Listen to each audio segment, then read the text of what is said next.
En este video vamos a hablar sobre los orígenes que se postulan para el indoeuropeo. Para eso vamos a tener que considerar por un lado las fechas posibles de origen del indoeuropeo y por otro lado la localización geográfica. Bien, y para hablar de la datación de los orígenes del indoeuropeo, tenemos que prestar atención en primer lugar a cuáles son los testimonios conservados de lenguas indoeuropeas, que son testimonios que los tenemos fechados, y entonces a partir de ahí poder empezar a hipotetizar un origen anterior. Entonces, ¿qué va a ser importante respecto de eso? Tener presente que la lengua indoeuropea más antigua que tenemos atestiguada, de la que tenemos registro, es el hitita, al que fechamos alrededor del milenio 2 a.C., ¿sí? Entonces, a partir de basarnos en el hecho de que contamos con testimonios de hitita para el milenio 2 a.C., tenemos que pensar que ya era una época en la que no existía el indoeuropeo, que el indoeuropeo ya se había dividido. Entonces, a partir de entonces, de esa fecha para atrás, es que podemos entonces postular un origen para el indoeuropeo, ¿sí? Podemos pensar, y esto es a partir de los estudios de los lingüistas, el 5000, el 3000 a.C., como una fecha probable. Bueno, eventualmente esto es objeto de estudio, pero insisto, la base es los testimonios concretos que tenemos.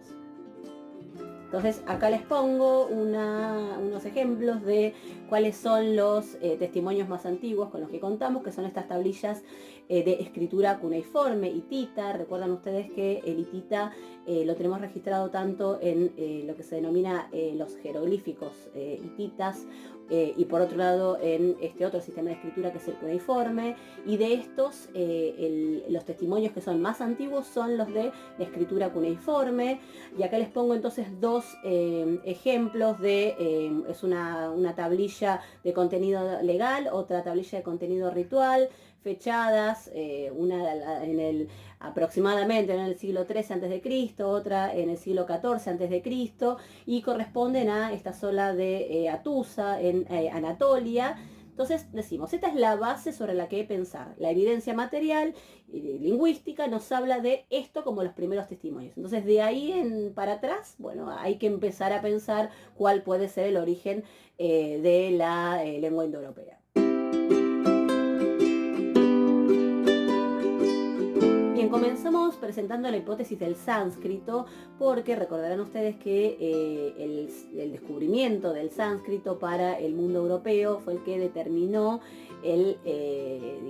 primero el interés en comparar al sánscrito con las lenguas conocidas de Europa, y a partir de ahí se empieza a pensar en la posibilidad de que existiera una lengua madre, origen de las lenguas de Europa y bueno, de Asia, a partir del conocimiento del sánscrito, ¿no? Entonces, en la medida en la que entonces se empieza a trabajar con el sánscrito, también se empieza a especular respecto de cuál puede ser el origen de esta protolengua, en ese momento el indogermánico o el indoeuropeo, y los pensamientos iniciales de los eruditos se dirigen hacia la India, o si no, a Asia, ¿sí? En su defecto a Asia, en tanto que Asia es vista como la cuna de la humanidad. Y bueno, acá yo les pongo un ejemplo de Schlegel, que en 1808, reconociendo la antigüedad del sánscrito, postula que es la India el origen del indoeuropeo.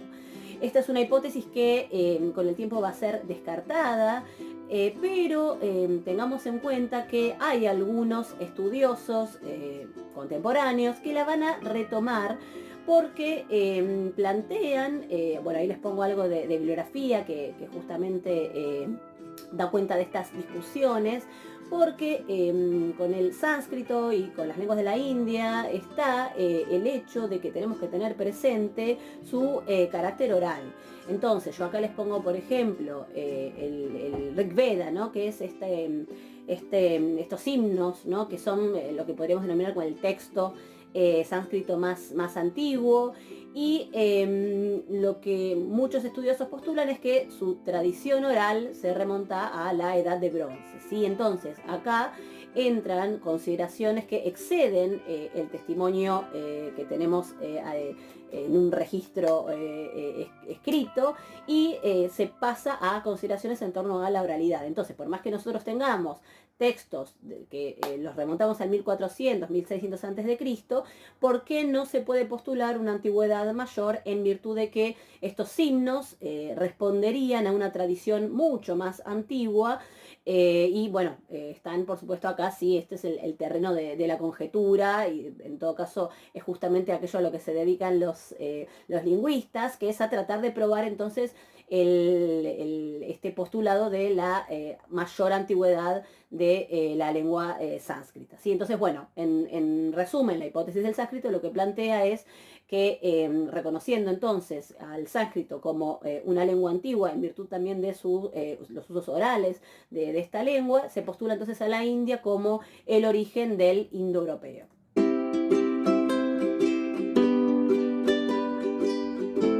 Y aclaro antes de pasar a la siguiente hipótesis que esta nueva línea más actual que propone que es la India el origen del indoeuropeo, reivindicando también de este modo digamos, la preeminencia en el sentido, ¿no?, cronológico de las lenguas de la India.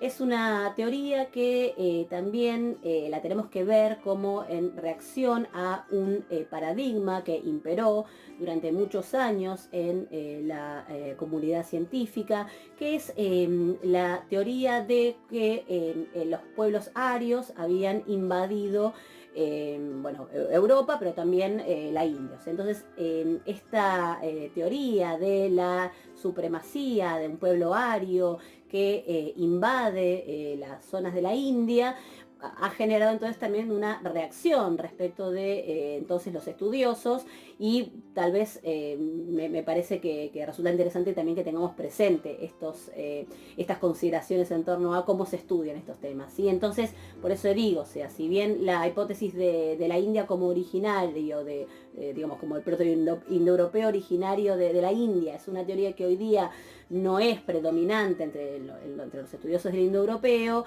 digamos, hay sí estudiosos de la India que, movidos también como reacción ante esta idea predominante de la India invadida por los pueblos arios, bueno, tratan de contrarrestar ese discurso a partir de, en todo caso, ir rastreando sí la antigüedad de la tradición oral de la India. ¿Sí? Esto se los dejo planteado, por supuesto no podemos profundizar ahora al respecto, ¿sí? Pero bueno, en principio, ya les digo, la hipótesis del sánscrito no la vamos a considerar porque bueno, es lo que decía, o sea, yo ahora les voy a dar cuenta de cuáles son como las teorías predominantes en torno a cuál es el origen, el lugar de origen del indoeuropeo, y no vamos a considerar a la zona de la India.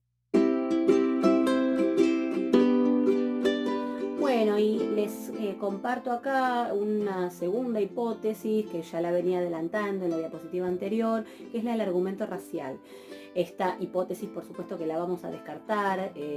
Hoy en día solamente la exhibimos como parte o como muestra de la forma en la que los estudios en torno al indoeuropeo han tenido sus avatares, sus idas y vueltas, y también por el hecho de que la bibliografía sobre este argumento racial ha sido profusa y por supuesto que ha tenido consecuencias no solo en lo lingüístico, sino también a nivel social, político, de modo que su presencia ha sido importante en las discusiones respecto al indoeuropeo. Entonces, a ver, ¿cuál es este argumento racial? Es justamente el argumento de que sería el pueblo ario, el pueblo originario, y que, bueno, se asocia entonces al pueblo ario con el indoeuropeo, ¿sí? O sea, el pueblo ario sería entonces aquel que sería el que justamente era un pueblo de los más antiguos, de la zona de, ahí las ubico, de Asia Central, de las estepas de Asia Central, y que este pueblo sería como el portador de esta lengua indoeuropea y que habría llevado a cabo migraciones al oeste. Se dirige hacia Europa y hacia el sur de Asia en la India. Entonces, acá tenemos la teoría de un pueblo al que se le van a atribuir una serie de características como una superioridad, en el sentido de superioridad racial. Les pongo acá el ejemplo de Gobineau, que tiene este ensayo acerca de la desigualdad de las razas, que postula que efectivamente, bueno, el pueblo ario es superior, ¿sí? Tenemos a este pueblo ario, es un pueblo que tiene una élite dominante, una aristocracia dominante, que bueno, se la caracteriza como superior, decíamos, como un pueblo heroico, y en virtud entonces de esa superioridad y de esa heroicidad es que va sometiendo a las diferentes poblaciones locales con las que se va topando, y así es como se produce la conquista. Este pueblo además es descrito, por lo menos así lo describen los teóricos, como un pueblo de personas blancas, rubias y de ojos celestes, porque encuentran esto en algunos textos antiguos, y entonces esa presencia de héroes en textos, por ejemplo, de tipo épico, que son descritos como rubios o de ojos celestes, hace que lo identifique entonces a esos héroes con los arios. Y esto también lleva a lo que les pongo en los dos últimos ítems de la diapositiva, que es a esta teoría del nordicismo, ¿sí? Que es el hecho de que en Alemania, sobre todo bueno, en la década del 30, en la década del 40, lo que se hace es una especie de identificación de estos pueblos heroicos y superiores como pueblos cercanos a su propia cultura, ¿sí? Y esto entonces va a ser el sustento para teorías nacionalistas, por ejemplo, y que van a postular entonces a Escandinavia y Alemania como el origen de este pueblo ario, ¿sí? Ya les digo, o sea, lo sugería previamente, esta es por supuesto es una teoría que no tiene ningún asidero y que, sin embargo, ha estado presente en las discusiones en torno a este tema, y que solamente se las comparto acá y les pongo algunos autores como Penca, como Rege, que postulan estas ideas, para que también ustedes tengan presente respecto de este estudio que estamos haciendo, también cómo se dan las idas y vueltas en torno a estos argumentos y por dónde pasan muchas de las discusiones.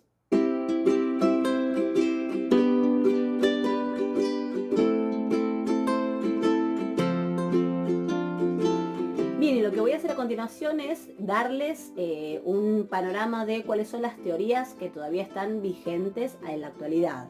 Son teorías que discuten entre ellas, tienen algunas cosas en común, todas ellas tienen buenos argumentos convincentes sobre la base de, por supuesto, datos científicos, y yo no voy a inclinarme por ninguna de ellas, sino que, bueno, se las presento y tendrán también la bibliografía para profundizar y sacarán ustedes sus propias conclusiones. Bueno, les presento entonces las hipótesis.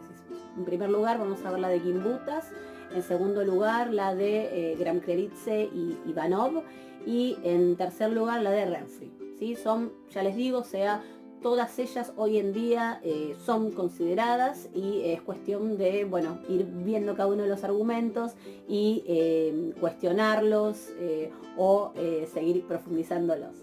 La teoría de Gimbutas es la que propone que el origen del europeo lo vamos a encontrar en las estepas del sur de Rusia, y esta es la llamada también la teoría de los kurganes. Ahora vamos a ver qué es esto. La teoría de Gram-Kleritsey y Ivanov es la de postular una región de origen del indoeuropeo en el sur del Cáucaso, y la teoría de Renfri es la teoría que postula que es Anatolia la región de origen del indoeuropeo. Entonces acá les muestro el mapa, ¿sí? La zona postulada por Gimbutas es esta de las estepas del sur de Rusia. Yo lo marco ahora de manera amplia porque, bueno, es justamente zonas postuladas, ¿no? Después el sur del Cáucaso, lo marcamos ahí, y Renfri, Anatolia. Ven ahí que de todas formas hay como una una coincidencia alrededor del Mar Negro, podríamos decir, de modo que ahora vamos a pasar a dar cuenta de cada una de las particularidades, pero básicamente como estas son las tres zonas propuestas para el origen del pueblo indoeuropeo, de la lengua indoeuropea, y a partir de entonces de estos lugares se habría producido después la expansión.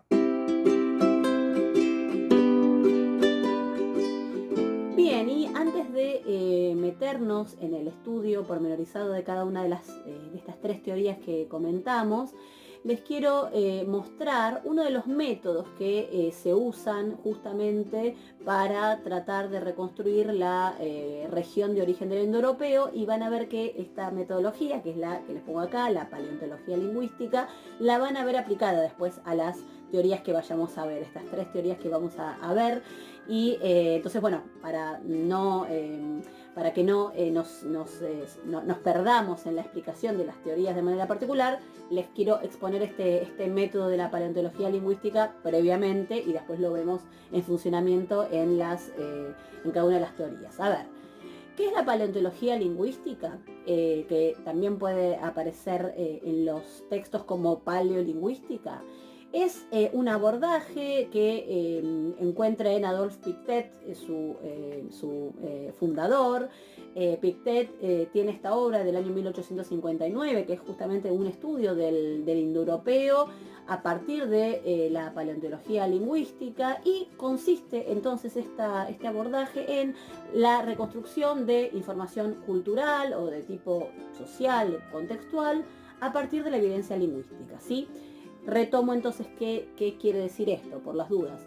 A partir de lo que dicen los textos que tenemos conservados de una determinada lengua, es posible entonces reconstruir elementos del uso de esas cosas que van apareciendo, y entonces reconstruir a partir de ahí algo de cómo era la cultura de ese pueblo, cómo era la sociedad de ese pueblo, cómo era el contexto de ese pueblo, ¿sí?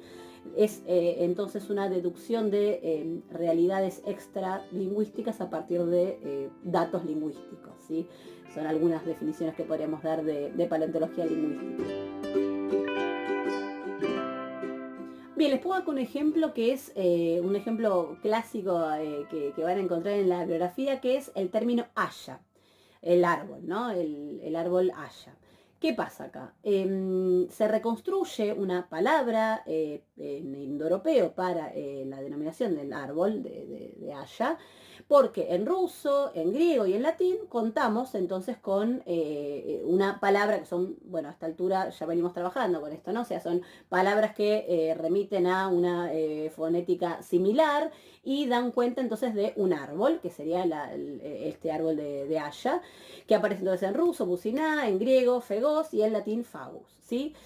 Entonces, si hay en las lenguas indoeuropeas una palabra para haya, quiere decir que los indoeuropeos conocían el árbol de la haya, y en virtud de eso es que lo siguiente que hay que hacer es ver la posibilidad de reconstruir cuál es la región en la que crece el árbol de haya, para postular cuál sería la región en la que habitaban los indoeuropeos. ¿Se entiende?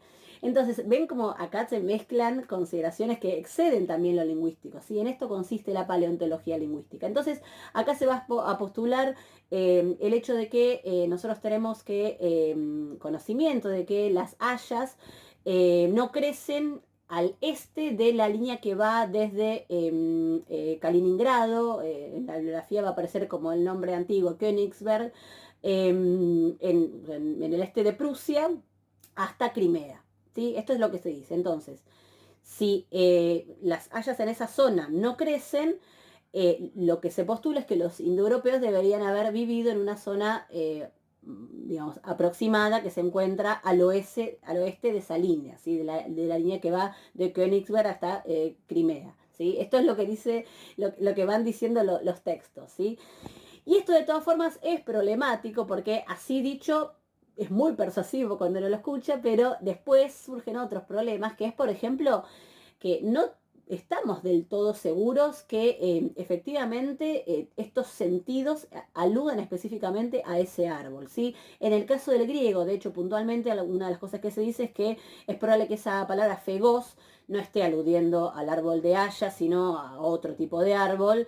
Y entonces vuelvo, el argumento, digamos, parece muy científico y tiene estos problemas que es que, sobre todo con las lenguas antiguas, no estamos del todo seguros que esas palabras tengan efectivamente esos referentes, ¿sí? Y que tal vez también después en contextos puede haber otros usos de esa palabra que tal vez, bueno, se aplican en el texto puntual en el que uno los encuentra de manera figurada, metafórica, poética, y estamos en un problema porque entonces, ¿cómo saberlo? ¿Sí? Entonces, les muestro entonces en qué consiste el método y cuáles son sus limitaciones, ¿sí?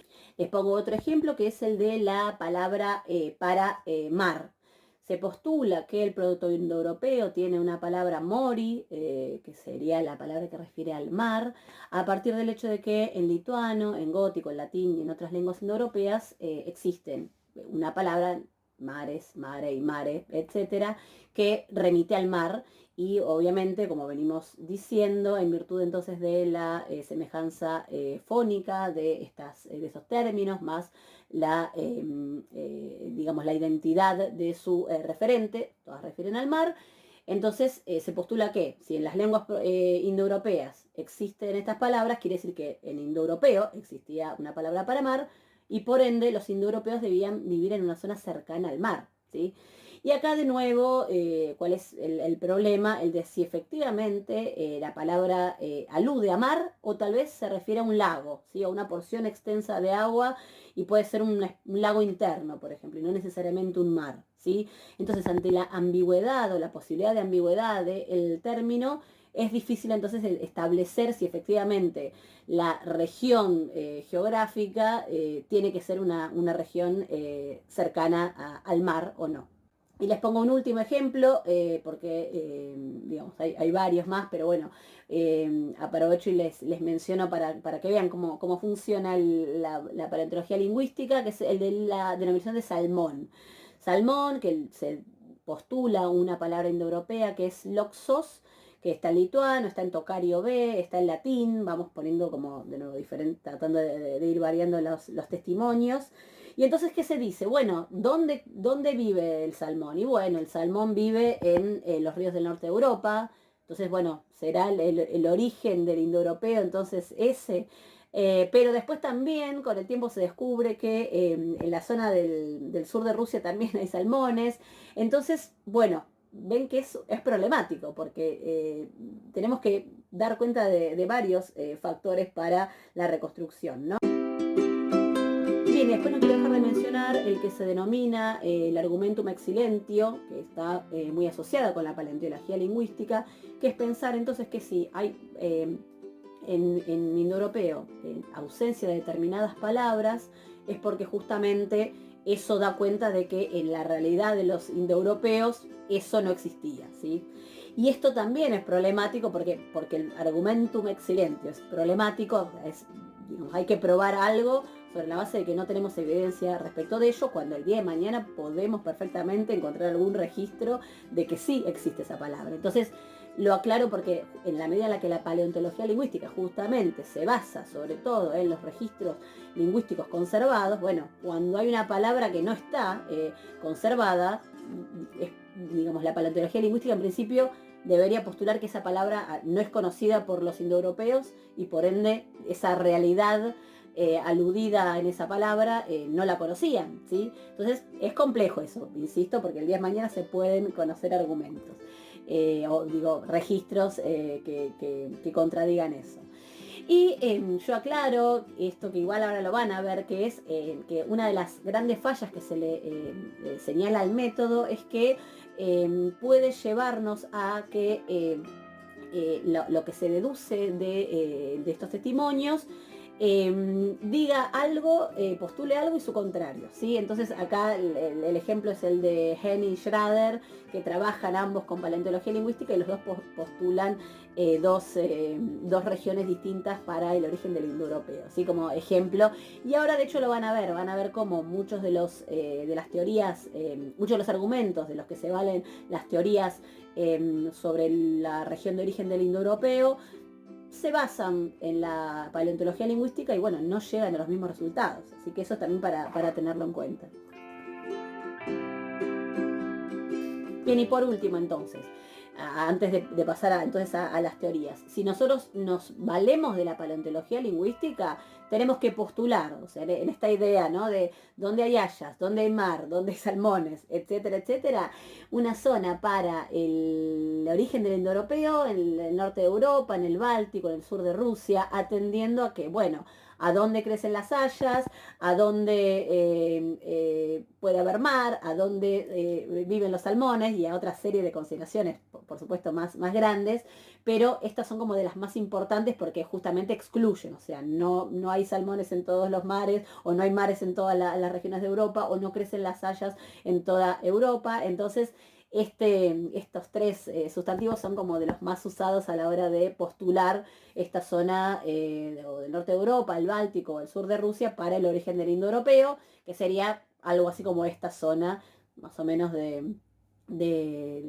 centro de Europa, ¿sí?